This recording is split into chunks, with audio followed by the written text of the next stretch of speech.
Baik ya. Kita lihat soal rekonsiliasi fiskal PT Putra Mekar tahun 2019 ya. Ada laporan laba rugi periode yang berakhir per 31 Desember 2019. Penjualan 55 miliar, 55,6 miliar, berarti perusahaan termasuk perusahaan besar. Ya, kalian harus langsung paham bahwa kalau kita lihat angka omsetnya lebih dari 50 miliar, maka perusahaan ini termasuk perusahaan besar. Kalau perusahaannya perusahaan besar berarti tarifnya 25% sampai untuk tahun 2019. Dan tahun 2020 turun ke 22% ya. Sudah bolak-balik saya ceritakan. Lalu ada data tentang HPP. HPP adalah penjumlahan dari persediaan awal 3,6 ditambah pembelian 40,5 sehingga barang tersedia dijualnya 44.161, 477, 301. Persediaan akhir 3499, 230.000 sehingga harga pokok penjualannya adalah 40.662, 047, 301. Tolong ada yang ngecek bahwa angka-angkanya sudah benar atau tidak. Ya, tolong dicek. Bisa saja saya salah membuat soal. Berikutnya, laba kotor penjualan adalah 55,61 dikurangi 40,66 adalah 14 miliar, 95. Ya, 14 miliar 953 630 499. Lalu ada biaya usaha. Biaya usaha yang pertama adalah biaya pemasaran. Ya, di sini total biaya pemasaran tidak disebutkan apa saja ya, yang jelas biaya pemasaran saja. Biaya handling, biaya transportasi, biaya komisi, ya komisi penjualan itu biaya pemasaran. Jumlahnya 846.726.210. Lalu ada biaya administrasi dan umum, ada rinciannya. Biaya administrasi dan umum ada biaya gaji dan upah 2,31 miliar. Biaya listrik dan air 22,5 juta. Biaya komunikasi dan telepon 138,16 juta. Biaya pemeliharaan aktiva tetap 303 juta. Biaya perizinan 50 juta. Biaya BBM dan transportasi 275,16 juta. Biaya rumah tangga kantor 270,91 juta. Biaya penyusutan aktiva tetap 332,5 juta, maaf. Biaya lain-lain 131.962.500. Sehingga total biaya usaha adalah 3.834.263.900. Total biaya usahanya 4 ya ditambah biaya pemasaran jadinya 4.680.990.110. Laba rugi usahanya 10 miliar, 27 juta. Maaf, 10 miliar, 27. Atau 10 miliar 272 juta 640.389. Lalu pendapatan ya dan biaya di luar usaha ada bagian laba anak perusahaan, sahamnya, maaf ya teman-teman, sering diartikan bahwa itu pendapatannya 30% dari 150 juta, bukan ya. Jadi kalau ada tulisan bagian laba anak perusahaan 30% saham berarti saham induk perusahaan di anak perusahaan itu 30%. Bukan berarti bagian laba dari anak perusahaannya 30% kali 150 juta. Sering salah begitu penerimaannya ya. Jadi kalau ada tulisan begitu, bagian laba anak perusahaan dalam kurung 30% saham berarti saham milik induk perusahaan di anak perusahaan adalah 30% porsinya ya. Bukan berarti bagian labanya 30% kali 150 juta, bukan. Sering itu jawabannya jadi dihitung. Nggak usah dihitung lagi, itu data sudah ada di akun ya. Data sudah ada di akun yang ada di laporan laba rugi. Jangan dikalikan jadi 30% kali 150 juta. Jangan, udah angkanya 150 juta itu 30% dari dividen anak perusahaan. Pak, Ya, Siska. itu yang harga pokok penjualannya salah, Pak. Oh, yang ini salah juga. Seharusnya 40.662.247.301. Oke. Makanya tolong nanti kalau angkanya salah dibetulkan dulu.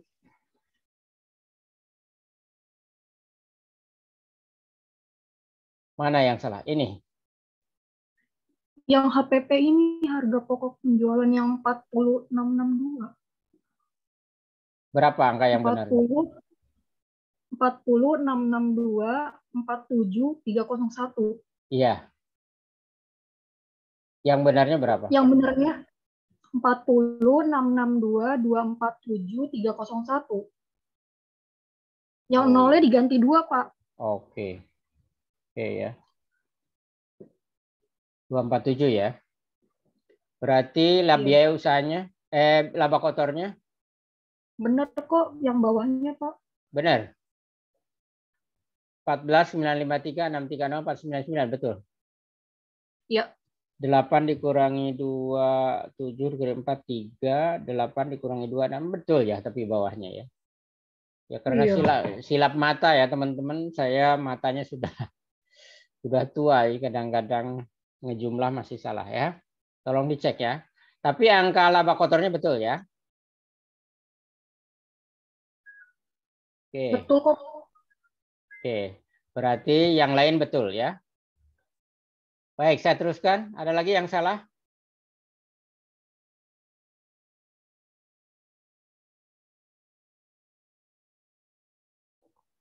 Tidak ada ya. Kita teruskan sekarang. Bunga deposito Bank BCA 36.875.100. Jangan dirubah-rubah angkanya ya. Saya sering mendapat jawaban ujian itu dirubah-rubah angkanya. Jangan dirubah-rubah, ini laporan orang. Ya. Terus pendapatan sewa bangunan kantor 50 juta rupiah. Keuntungan penjualan kendaraan dinas 87.500, laba selisih kurs 48.910.000. Biaya PPA final selama 2019 156.235.400. Pendapatan sewa mesin A 200 juta. Laba penjualan tanah atau bangunan 1 miliar rupiah. Sehingga laba lebih besar dibanding biayanya, pendapatannya lebih besar dibanding biayanya sebesar 1.417.049.700. Ada yang salah hitung tidak?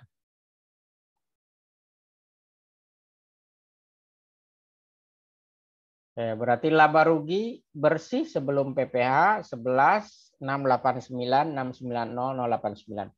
Teman-teman, saya sebetulnya lebih suka membuat soal itu pakai Excel ya, bukan pakai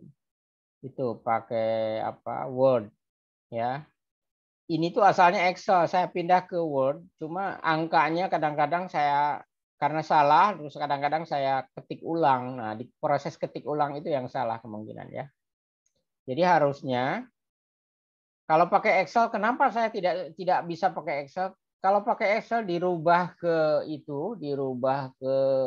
PDF, nggak mampu, banyak banget. Jadi berapa di atas 5 mega ya. Makanya saya balik lagi pakai Word ya. Jadi kalau dari Excel soal plus jawaban itu bisa sampai lebih dari 5 mega. Excel itu kan spreadsheet-nya panjang ya. Sehingga begitu dirubah menjadi gambar bingung itunya PDF converternya. Nah, makanya saya cenderung balik pakai Word lagi. Begitu pakai Word angkanya bisa salah karena saya tidak copy. Begitu di copy ya misalnya dirubah dari Excel ke Word, itu kadang-kadang ngaclok-ngaclok. Jadinya di halaman 2 ya, halaman yang sebelah kanannya itu pindah ke halaman 2 gitu kadang-kadang. Makanya saya akhirnya dirubah ke Word semua. Nah, ini penyebab kesalahan tadi ya. Mungkin yang soal juga nanti ada salah-salah ya. Kita lihat saja. Baik. Laba rugi sebelum PPh adalah 11.689.690.089. Ada nemu kesalahan lagi tidak, Siska? Ini Siska ini tukang hitung berarti. Nggak ada kok, Pak. Benar. Nggak ada ya. Berarti ya masih lumayan lah. Ada salah dikit tadi ya. Lihat angka 2 dengan angka 0 ya. Saya salah ngetik atau salah lihat. Lalu data tambahan untuk PT Putra Mekar adalah sebagai berikut. Hasil stock of name akhir tahun menunjukkan bahwa nilai persediaan akhir di gudang hanya 299.9230 ribu. Berarti ada perbedaan ya persediaan menurut perhitungan kenyataan dibanding yang dilaporkan. Yang dilaporkan kan 3.499.230 ribu. Sementara menurut hitungan hanya ada seharga 2.999.230 ribu. Berarti ada selisih 500 juta. Ya. Berarti selisihnya 500 juta. Nah, persediaan akhir kalau dikurangi otomatis HPP akan naik. Kalau HPP akan naik, praktis laba menjadi turun. Koreksi apa itu?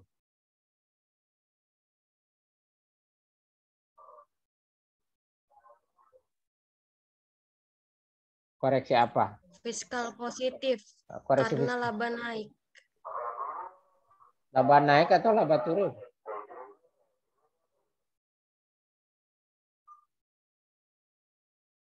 Kalau laba naik berarti positif. Kalau menambah laba berarti positif, Pak. Iya, ini menambah laba apa mengurangi laba?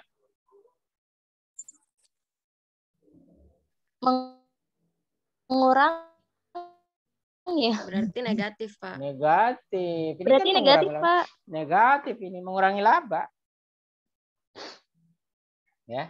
Kenapa negatif? Karena persediaan menjadi rendah, ya. Persediaan menjadi rendah kan, HPP jadi naik. Kalau HPP naik, laba jadi turun. Berarti koreksi fiskal negatif. Ini nanti kita bahas ya. Lalu rincian aktiva tetap. Tolong dicek lagi angka-angkanya ya. Di sini ada tanggal perolehan, jenis aktiva tetap, harga perolehan, metode penyusutan. Ini yang dianut oleh komersil. Namun demikian, dari anutan ini bisa saja juga salah hitung. Ya. Jadi ini yang dianut. Straight line 4 tahun, straight line 5 tahun. Nah ini pasti koreksi fiskalnya nantinya. Nanti kita jumlah berapa menurut komersil, berapa menurut fiskal. Ya. Lalu berapa yang salah kalau ada yang salah. Jadi kalau akunting salah, auditor akan tahu ini salah ngitung.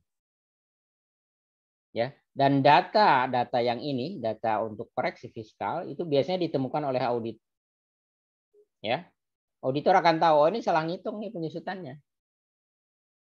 Salah ngitung itu bisa berbagai sebab ya, bisa salah lihat angka, bisa juga salah menafsirkan ya.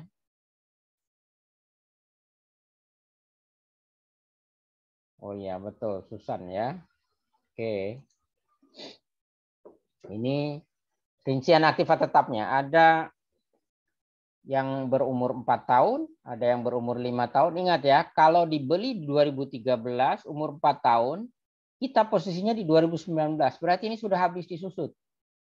Jadi kalian kalau baca ya bagaimana data aktiva tetap, itu harus betul-betul paham.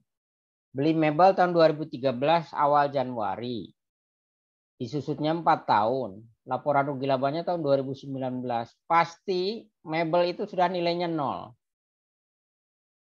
Kenapa? Sudah lewat dari 4 tahun. Ya. Begitu juga yang 5 tahun. Dibeli 2 Januari 2013. Disusutnya 5 tahun. Berarti ya peralatan elektronik ya 5 tahun menurut komersil itu berarti sudah habis disusut. Ya. Nah, itu ya. Baik. Begitu juga mebeler besi dan sebagainya, mesin ya. Nah, kalau mebeler besi kan 8 tahun menurut komersil ya. 8 tahun berarti 2013 tambah 8. Oh, masih ada sisanya. Ada nilai bukunya. Ya. Karena 8 plus 2013 kan 2021. Berarti masih ada sisa kurang lebih 2 tahun pemakaian ya. Dengan nilai buku yang ada. Nah, yang berumur di atas 10 tahun, 12 ya. Itu berarti kan sudah Sudah apa? Sudah disusut sebagian, separuh jalan lah kurang lebih. Dari 2013 ke 2019. Kalau 12 tahun ya. Berarti sudah 6 tahun. Ya. Nah, lalu mobil direktur 5 tahun. Ya, 5 tahun. Trade line ini menurut komersil. Kita lihat nanti menurut fiskal bagaimana. Kita hitung ulang. Ya. Apakah penyusutan menurut komersil lebih besar dibanding penyusutan menurut fiskal? Apakah sebaliknya? Kalau penyusutan komersil lebih besar dibanding penyusutan fiskal, berarti koreksi fiskal positif. Kalau penyusutan fiskal lebih besar dibanding penyusutan komersil, berarti koreksi negatif. Koreksi fiskal negatif. Nanti kita lihat ya. Saya juga baru menjawab barusan sore. Saya dari rumah sakit, lalu jawab. Mungkin masih salah-salah. Kita lihat di jawabannya ya. Berikutnya kita lihat. Dari biaya pemeliharaan aktiva tetap tersebut ternyata sebesar 80 juta merupakan pemeliharaan kendaraan dinas direktur. Nah, ini ya saya berikan pengetahuan tambahan bahwa untuk kendaraan yang hanya dipegang atau ada nominasinya, jadi ini kendaraan direktur, kendaraan wakil direktur, maka baik harga perolehannya maupun biaya-biaya pemeliharaannya termasuk penyusutannya itu hanya dihitung 50%. Jadi kalau misalnya beli mobil 1 miliar, maka ya untuk keperluan penghitungan penyusutan tidak boleh dihitung 1 miliar, tapi hanya separuhnya, 500 juta. Kenapa begitu? Karena itu tadi, pajak itu kan jam kerja direktur itu mungkin ya hanya Senin sampai Jumat, ya itu pun hanya 8 jam. Sisanya mobil itu kan berada di rumah dia. Sabtu Minggu pakai jalan-jalan berarti kan bukan untuk kepentingan dinas. Oleh sebab itu, aturan pajak menyatakan bahwa biaya penyusutannya juga harus separuhnya. Ya. Gitu teman-teman. Jadi kalau harga mobil 2 miliar ya diakuinya 1 miliar. Lalu itu setelah itu disusut sesuai dengan ketentuan. Kalau ada biaya pemeliharaan, maka biaya pemeliharaannya juga separuhnya yang boleh dibebankan sebagai pasal 6. Saya sudah jelaskan kemarin ya. Apa yang disebut dengan deductible expense. Hanya separuhnya. Ya. Jadi kita akan membuat koreksi fiskal bersama-sama nanti. Lalu yang kelima, dari biaya perizinan tersebut ternyata sebesar 10 juta tidak jelas pembayarannya, tidak ada nominatornya. Nah ini juga ya, biaya siluman itu sering terjadi di perusahaan. Dan itu kalau tidak ada nominatornya, tidak ada tanda terimanya, maka dianggap oleh pajak sebagai biaya yang termasuk dalam pasal 9. Tidak boleh dikurangkan dari penghasilan bruto. Poin 6, dari biaya rumah tangga kantor tersebut ternyata sebesar 20 juta merupakan tiket pesawat direktur utama ke luar negeri untuk liburan. Nah ini, biaya untuk kepentingan pribadi dibebankan atas nama perusahaan. Ya, liburan 20 juta dibebankan ke perusahaan. Nah ini juga harus dikoreksi fiskal positifkan. Poin 7, dari biaya lain-lain tersebut ternyata 25 juta merupakan biaya pendidikan anak direktur komersil studi di Inggris. Ini juga sama ya. Beasiswa ya untuk orang yang ada hubungan istimewa kaitannya dengan jabatan dari bapaknya, maka beasiswa tersebut tidak boleh dijadikan sebagai pengurang penghasilan. Ya. Harus dianggap sebagai pasal 9, biaya-biaya yang tidak dapat dikurangkan dari penghasilan bruto. Poin 8, perusahaan mendapat bukti potong atas pendapatan sewa kantor, pendapatan sewa mesin A dipungut ya. PPh pasal 23 ya. Sewa kantor juga sudah dipungut oleh yang menyewa ya. Yang menyewa sudah mungut ya. PPh pasal 4 ayat 2. Dan pendapatan sewa mesin A dipungut PPh pasal 23 ya. Jadi sewa mesin termasuk PPh yang dikenakan pasal 23. Untuk apa kira-kira poin 8? Ada yang bisa jawab?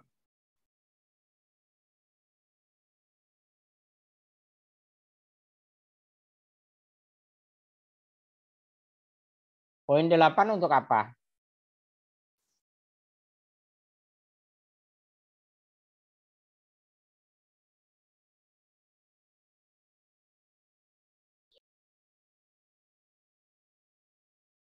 Farida untuk apa poin 8?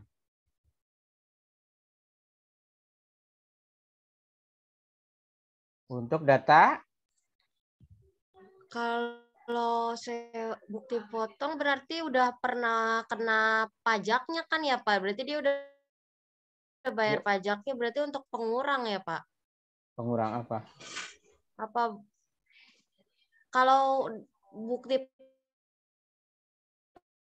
potong itu berarti sebelumnya ya udah dipungut pajak kan Iya, ya Pak? Apa iya. baru bukti potong itu keluar? Berarti dia udah pernah bayar pajak, berarti dia buat Udah mengurangi dibayar kredit pajaknya. pajaknya gitu Pak? Jadi poin Iya, 8 berarti buat itu ngurangin. PPA pasal 23 untuk kredit pajak. PPA pasal 4 ayat 2-nya untuk menyatakan bahwa pendapatan sewa kantor sudah dipungut PPA pasal 4 ayat 2. Jadi untuk koreksi fiskal.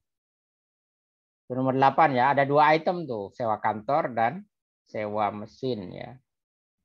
Pendapatannya sama, pendapatan sewa kantor dan pendapatan sewa mesin. Cuma sewa kantor termasuk pasal 4 ayat 2, sewa mesin termasuk PPA pasal 23. Angsuran PPA pasal 25 ini juga kredit pajak ya, per bulan ya. Per bulan 25 juta berarti setahun 300 juta ya. Lalu masih terdapat rugi fiskal 2016 yang belum dikompensasi sebesar 900 juta rupiah. Ya, pertanyaannya, buatlah rekonsiliasi fiskal atas laporan keuangan PT Putra Mekar tersebut untuk tahun 2019. Yang kedua, buat jurnal untuk mencatat setoran SSP yang akan dilaporkan per 30 April 2020. Ingat, laporan SPT adalah 4 bulan setelah tahun pajak ya. Jadi kalau tahun pajaknya 2019, maka SPT harus dilaporkan di 30 April 2020. Sudah tentu dengan apabila ada kurang bayar harus disetorkan sebelum SPT disampaikan ya. Kalian omongan saya didengar dicamkan ya supaya kalau sidang besok ditanya itu tidak belengap-belengep lah kata orang mah ya. Ditanya tuh diem aja kayak nggak tahu pajak ya. Jadi kapan kita lapor itu harus tahu ya. Untuk PPA badan paling telat 30 April ya tahun berikutnya. Oke, soal ini ada pertanyaan teman-teman?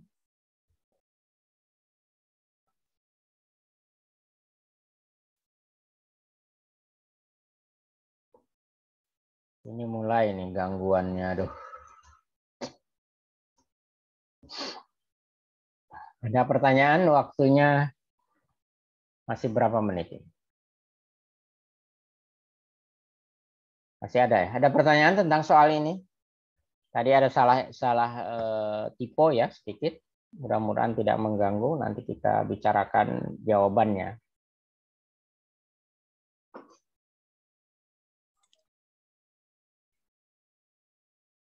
Tidak ada. Ini yang hadir cukup banyak. 37 sesuai anjuran saya. Jadi teman-teman ya. Nanti kita lihat soal tugas. Enak yang mana sebetulnya. Bapak mau nanya Pak? Iya Farida. Iya itu kan yang biaya pendidikan. Kalau perusahaan itu ngasih biaya pendidikan kalau ke orang-orang tertentu tapi bukan orang istimewa gitu Pak, itu bisa dipotong emang pajaknya Pak? Bukan bisa dipotong, bisa dijadikan sebagai pengurang penghasilan. Pengurang. Ya, atau bisa dijadikan sebagai Tapi itu pasal 6. pengurangnya semua muanya biaya dikurangin sesuai yang dikeluarkan atau ada tarifnya Pak? Tarif apa? Kan misalkan biaya pendidikan itu 20 kayak di situ 25 juta. Tapi bukan buat orang istimewa. Nah, berarti itu 25 juta langsung ngurangin pajaknya 25 juta atau dikali tarif lagi Pak? Bukan mengurangi pajak, mengurangi penghasilan bruto. Nanti kita lihat di rekonsiliasi fiskalnya. Bukan mengurangi pajak ya. Mengurangi pajak itu dalam artian akan menambah biaya kan. Nah, kalau menambah biaya berarti kan bisa dijadikan biaya. Kalau bisa dijadikan biaya berarti kan bisa mengurangi penghasilan. Kalau penghasilannya berarti labanya kan berkurang. Kalau laba berkurang kan pajak juga berkurang. Itulah maksudnya. Jadi pengertian ngurangi pajak itu bukan berarti langsung PPh terhutang dikurangi beasiswa, nggak bisa begitu. Beasiswanya itu dimasukkan sebagai biaya beasiswa. Nah, kalau beasiswanya itu untuk orang tertentu yang ada kaitannya dengan hubungan istimewa, ya direktur itu biasanya pemilik perusahaan, nggak ada di mana-mana pun ya pemilik perusahaan yang bukan direktur kecuali di perusahaan yang PT terbuka ya. Untuk PT-PT biasa, direktur itu biasanya pemilik perusahaan. Nah, terus kalau anak perusahaan, anak direktur Bapak belajar di luar negeri terus biayanya dibebankan ke perusahaan kan salah. Padahal harusnya kan orang tuanya yang harus membiayai. Dan itu secara pajak salah. Sehingga biaya disebutnya kan biaya beasiswa untuk anak direktur. Tapi kan karena salah maka harus dikoreksi